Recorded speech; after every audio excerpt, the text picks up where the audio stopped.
नमस्कार, आप देख रहे हैं आईमा मीडिया। गणतंत्र दिवस परेड में प्रधानमंत्री नरेंद्र मोदी ने यूरोपीय संघ के शीर्ष नेतृत्व के सामने भारत के स्वदेशी हथियारों, मिसाइल सिस्टम, तोपखाने और रक्षा तकनीक का प्रदर्शन किया। तो ये सिर्फ एक परेड नहीं थी, ये एक रणनीतिक संदेश था। ये संदेश था कि भारत अब सिर्फ हथियार खरीदने वाला देश नहीं, भारत अब हथियार बनाने वाला, तकनीक विकसित करने वाला और भरोसेमंद रक्षा साझेदार बन चुका है।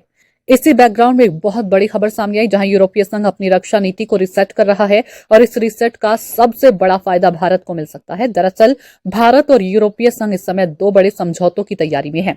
पहला भारत यूरोपीय संघ मुक्त व्यापार समझौता, दूसरा सुरक्षा और रक्षा रणनीति साझेदारी। इस एफटीए को मदर ऑफ ऑल डील्स कहा जा रहा है और रक्षा समझौता इसका सबसे महत्वपूर्ण हिस्सा भी बनने जा रहा है। पिछले कई दशकों में भारत यूरोपीय संघ संबंधों में इतना बड़ा मौका कभी नहीं आया। पहली बार यूरोपीय संघ किसी देश के लिए अपनी रक्षा रणनीति में बदलाव कर रहा है और वो देश है भारत। अगर हम इतिहास देखें तो भारत और यूरोपीय संघ के रिश्ते ज्यादातर व्यापार और राजनीतिक संवाद तक सीमित थे। यूरोप से हथियार खरीदे जाते, फ्रांस जैसे देशों से रक्षा उपकरण आते थे, लेकिन तकनीक का हस्तांतरण नहीं होता था, संयुक्त उत्पादन नहीं होता था, रक्षा उद्योगों का एकीकरण नहीं था। मतलब रिश्ता तो था, लेकिन खरीदार और विक्रेता का भी रिश्ता बदल चुका है। अब भारत और यूरोप बन रहे संयुक्त निर्माता, संयुक्त विकासकर्ता, और ये बदलाव बहुत दुर्लभ है क्योंकि यूरोपीय संघ अपनी रक्षा कूटनीति में बहुत कम देशों को इतना भरोसा देता है।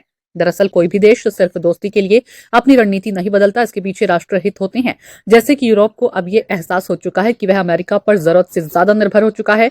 नाटो सदस्य होने का मतलब पूरी सुरक्षा नहीं, अमेरिका कभी भी पीछे हट जाता है।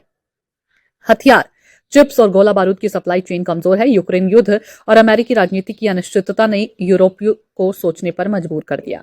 यूरोप ने देखा कि अमेरिका अपने फैसले अचानक बदल सकता है, सहयोगियों को अकेला छोड़ सकता है। चीन और रूस का बढ़ता सामरिक गठजोड़ यूरोप के लिए खतरे की घंटी है। आईमा मीडिया को यदि आप यूट्यूब पर देख रहे हैं तो कृपया सब्सक्राइब करें, सोशल मीडिया या फेसबुक पर देख रहे हैं तो फॉलो करें और हाँ, कमेंट बॉक्स में हमें अपनी राय अवश्य दें।